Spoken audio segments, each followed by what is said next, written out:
18 detsember. Sul on, siit tuleb mingi hea lugu jälle. Sul on viimane nädal enne jõule ja sul on kõik need imelikud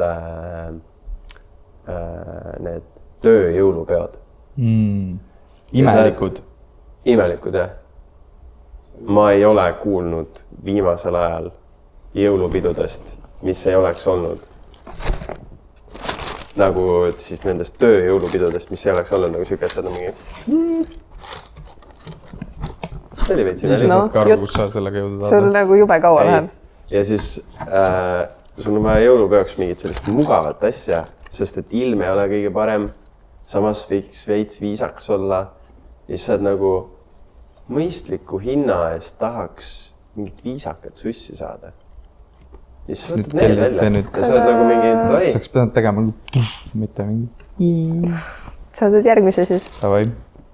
Sest et see on nagu kits, aga samas ta on loafer ja ma olen täiesti veendunud, et need on tegelikult jumala mugavad. Sest et millegipärast Konsi sellised nagu, need ei ole väga rasked ka minu arust, on ju? Semi või? Ikkagi veits, jaa. See kahjuks on natuke väike mulle, aga see on naiste mudel. Ma ütleks, et võrreldes Martensitega on aru saada, et on natuke nagu naiselikum siluett ka.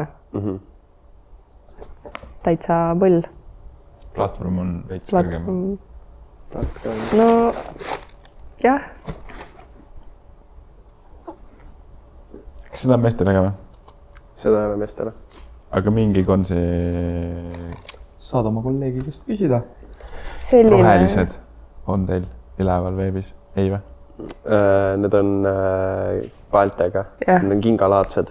Aga seal on ikkagi see nina ja pael. Yeah. Aga no Kons oskab minu arust selliseid semiviisakaid, mugavaid... Ta tundub kindlalt mugavam kui Martens. Ma arvan ka, et on. Ma olen veendunud. Ta ei ole võib-olla vaata nii läikiv ja võib-olla nii viisakas, aga ta, ma arvan, täidab selle ülesande perfektselt ära. Mart Raku jalga sobiksid ka? Ma arvan, et Raku peaks isegi praegu neid proovima kohe. 39 suurust või? Tõmban siia niimoodi või? No. Koerad saad peitu. Koerad saad peitu või? No.